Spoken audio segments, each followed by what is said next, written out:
Damn, son, where'd you find this?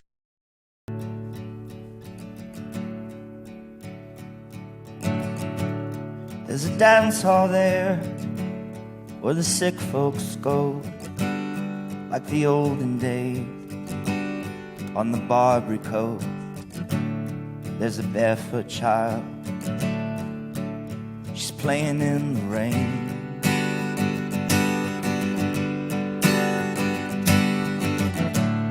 You can sell your wares, even if they're hot, in the great bazaar or the parking lot, 'cause it takes a while to know who to blame.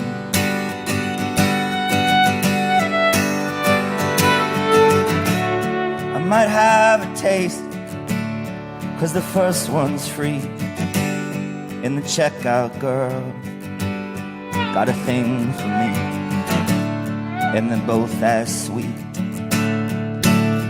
as the day is long.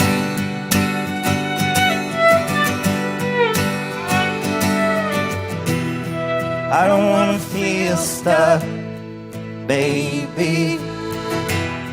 I just wanna get drunk before noon.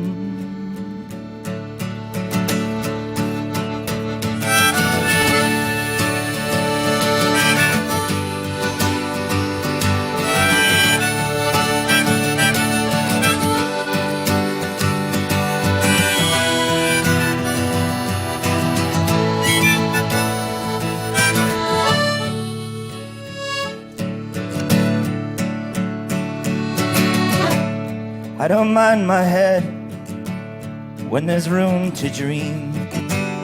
Feel like Paul Gauguin painting breadfruit trees in some far-off place where I don't belong.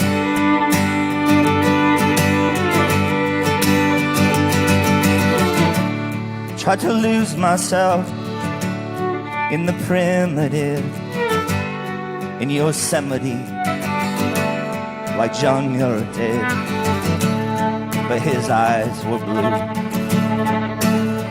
mine are red and raw.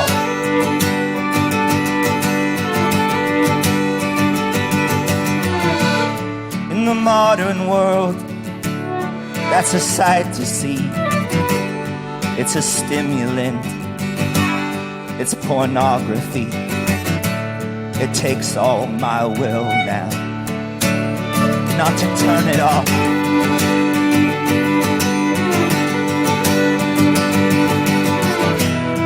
Don't want you to be sad, baby. Take everything back, I swear I do.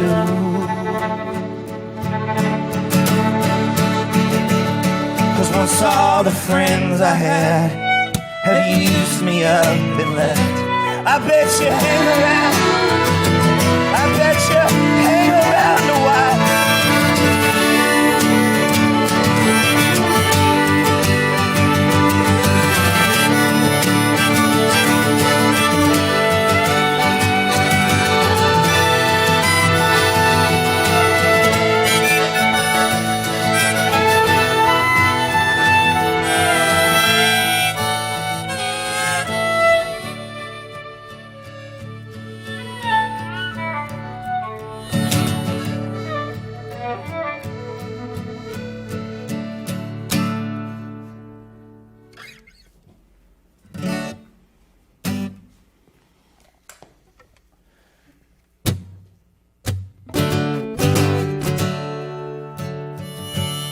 One, two, three, 1, 2. I woke up this morning still wearing that tie, the one with the hammer and sickle design. Threw up all the pills my doctor prescribed. I went out to fetch me some air. This road was so crowded with billboards and signs, food trucks double parked in parallel lines. I thought about breakfast, but I settled on wine. Always choose hunger over despair. What's possible over what's there? 'cause it isn't as though we get what we want, no matter how hard or long we have fought. And my happiness is a mere afterthought. When I'm with her, I keep it in mind. Then she leaves and I run out of time.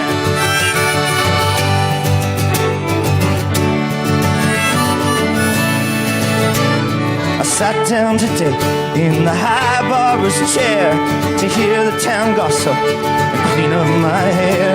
He said she was seen on the bus station stairs with her suitcase threatening to walk. Not sure how true that was, but I'll hazard a guess. It's probably not more, it's probably not less. If that college kid bookie was accepting bets, the brackets would mostly be chalk. Now it's safe to assume that she's lost. And it isn't as though we get what we want, no matter how hard or long we have fought. And my happiness is a mere afterthought. When I'm with her, I keep it in mind. Then she's gone and I've run out of time.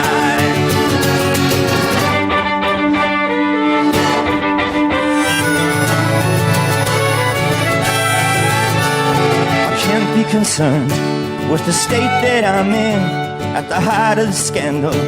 With vertigo spins, I'll take every audition till I'm Errol Flynn. I'll bring it to life off the page, and I'll get up tomorrow still wearing that tie, the one with the skull and crossbone design. If I'm asked if I miss her, it's easy to lie in this world that's called more the same. No, I wouldn't feel proud or ashamed. And it isn't as though we get what we want, no matter how hard or long we have fought. And my happiness is a mere afterthought. When I'm with her, I keep it in mind. Then she's gone and I've run out of time.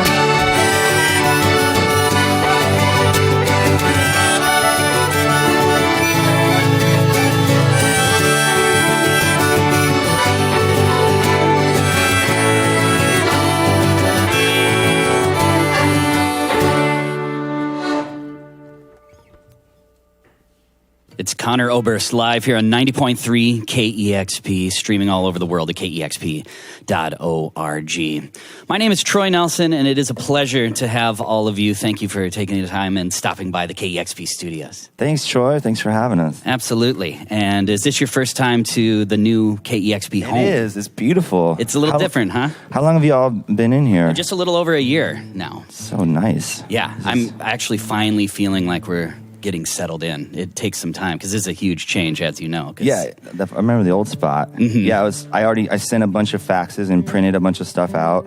Right. And washed my clothes. Oh yeah, there's a washer and dryer. Yeah, and, I did. I took a shower. Yep, you can shower. I made an espresso. It was awesome. played a bunch of Xbox. Yeah, we've got that in the green room as well. You can practically live in there. It's like a little apartment. Yeah. And if you guys want to, you can move in. If you want. I mean, the rent is cheap. We might stay. I like this. I wouldn't mind sleeping in this room with these lights. Yeah. You can actually, our old live room it was so small, as you remember, and after a while it would get stuffy, but here you can actually like breathe, you can move around. So. Yeah, this is legit.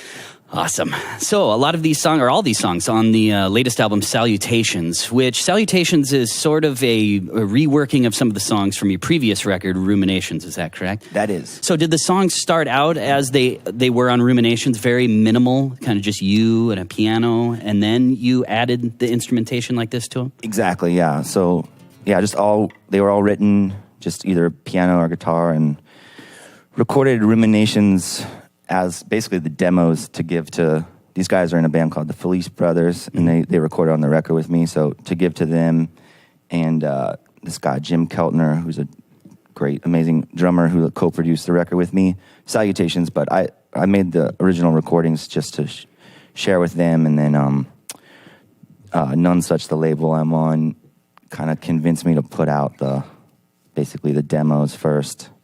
So that's that. Well, there was something very intimate about it, and they're both wonderful records. So, Thanks, brother. I mean, you just keep pumping them out. Very prolific, as you know, because it's you. But also, I mean, you were like 23, and you already had a box set of all of your albums. And being a young kid from the Midwest, I grew up only hours away from you. You and I are around the same age, and I only grew up a few hours away from you in Mitchell, South Dakota. Oh, wow, yeah. And my family is in Omaha and in Fremont, Nebraska. Cool. And so I went to Nebraska 2 or 3 times a year my whole life. And I was also a musician, in my basement learning guitar, listening to heavy metal, trying to learn Metallica songs when I was 15, 16 or whatever. And I thought about how impossible it seemed to make music coming from where I came from in the middle of practically nowhere. And you just did it. Did you think about the outside world when you were a 14, 15, 16-year-old kid making records? Did you think about getting out of Nebraska, or were you just literally doing your thing and whatever happens, happens? Yeah, I mean, we were lucky because it was small, but there was a music scene in town and some, kind of older bands to look up to and go see play. So there was, but yeah, it was definitely not, there was no concept of like, I think we ended up my friends and I starting our record label because it was like, there's no such thing as like getting signed or anything like that, so it's just, yeah, you basically just make at first it was like cassettes and then like 7 inches, eventually records, but like, make it and sell it at the local, there was like one cool local record store and the shows, and then, yeah, I don't know, everything kind of just went from there and ended up, everything kind of started small, like, meet some friends and like you can play a show in Chicago or something, or Lawrence, Kansas, or, Was there one thing that had happened that really kind of like, whoa, we could actually do this? Was there one instance? Was there something that was written about you? Was there a show or anything that really kind of made you feel like, wow, we're really getting this out there? Not really. I mean, it was all extremely gradual thing. I mean, I had like my band in high school, like we signed with a label, but it was like this label, Grass Records, out of New York, and like this is when I was like 15, and went and played like South by Southwest and like did a couple tours. But even then, it didn't. I don't know. The whole time, I kind of expected it to fall apart and not really be a viable occupation, right? But I guess it just kind of kept going. Yeah. Well, your brother was pretty instrumental too in getting your music out there, right? Yeah, both my brothers. My oldest brother taught me how to play guitar and played in bands and stuff like that. And then my middle brother and I and another friend of ours kind of started the label that became Saddle Creek. Yeah. I remember the first label, too, because I was one of those kids that thought, well, you have to send your demos out there and get signed. And I would make these little demos, and I would send them to any label that I thought was close by. And I remember sending one to Lumberjack Records. Oh, wow. And I actually got a letter back. Nice. Yes, and it was like, well, we're kind of just doing our own records right now.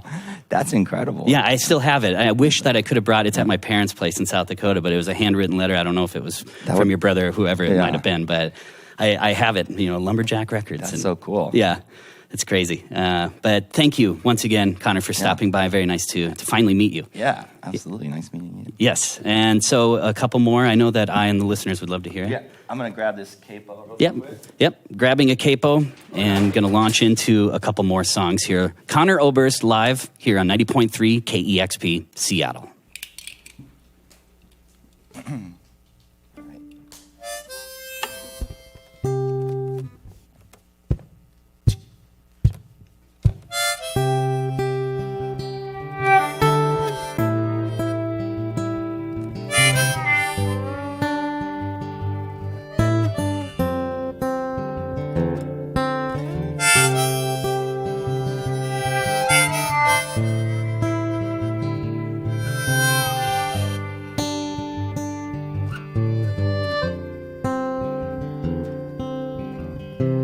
Because you got it, you don't have to flaunt it with an endless stream of famous men.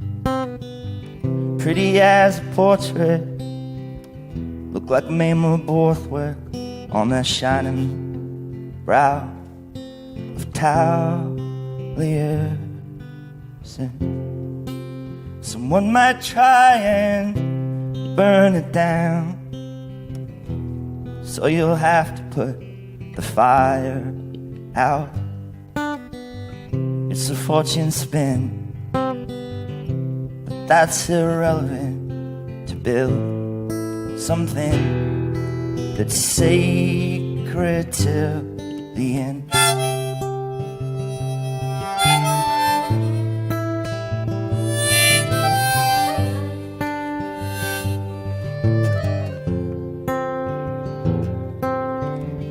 It costs $20 to visit falling water. It's a perfect house where no one lives. Maybe someone once did, but they got evicted by a busload full of greedy tourists. And it would take a time machine to fulfill all of my fantasies in a hidden dream. Well, that can be embarrassing, and the only thing that's sacred till the end.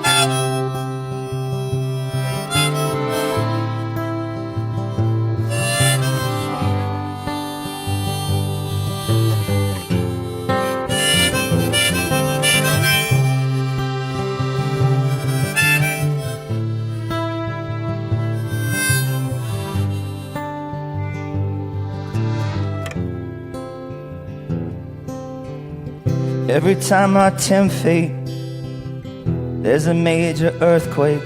Heard the people screaming as the ceiling fell. Every building damaged, only one left standing. It was Frank Lloyd Wright's Imperial Hotel. A rumination in my mind, winding like the ramp at the Guggenheim. No, I'm not there yet, but I'm feeling confident to build something that's sacred till the end.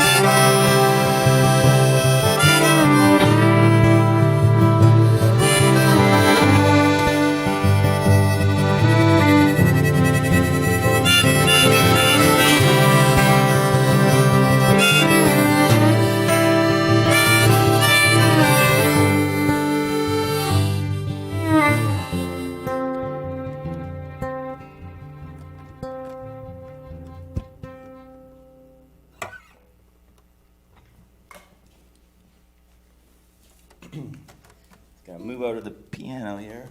1 second. You're listening to Conor Oberst live here on 90.3 KEXP, Seattle.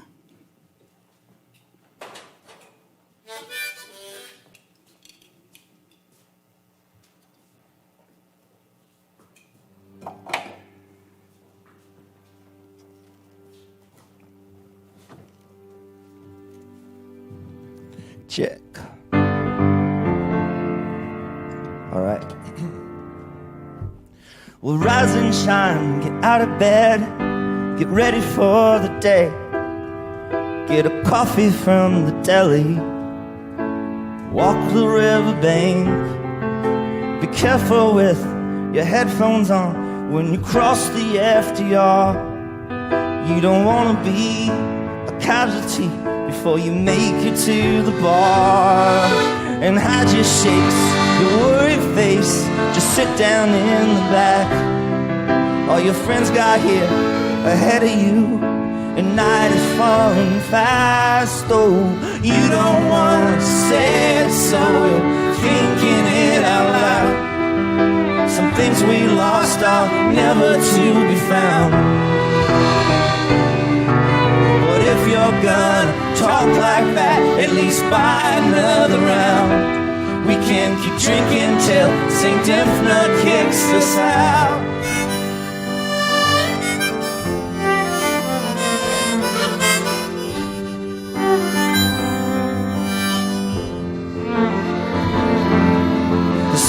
made of blinking lights. They are changing all the time, but depending who you're talking to, it's likely to be fine. I watched you go from bad to worse, and the blues is here to stay. Oh, sometimes it's the simple things that can make it all okay. You don't have to lie, say you're alright, or just happy that you're here. Or if you'd yell and tell me to go to hell, well, at least it sounds sincere. Oh, you know it's all a spectacle when you go to take a bow. Well, you always did get nervous in a crowd. But if you need some company, well, I'd gladly stick around. We can keep drinking till St. Dymphna kicks us out. Let's get enabled, great minds I think alike. I never was a good judge of when to call it a night. Oh, you don't want to say it, so you're thinking it out loud. Some things go south and they never turn around. But if you want a comfort dime, I never let you down. We can keep drinking till St. Dymphna kicks us out. We can keep drinking till St. Dymphna kicks us out.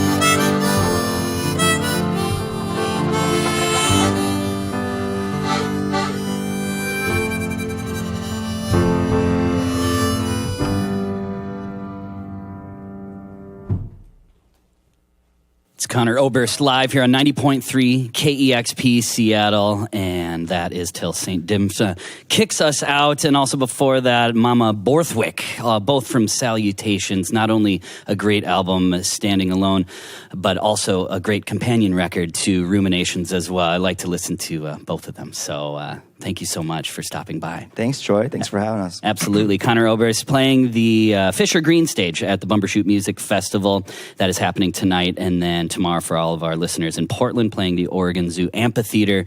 And wonderful, wonderful set. So thank you so much. Thanks a lot. All right. That was Conor Oberst live here on 90.3 KEXP Seattle.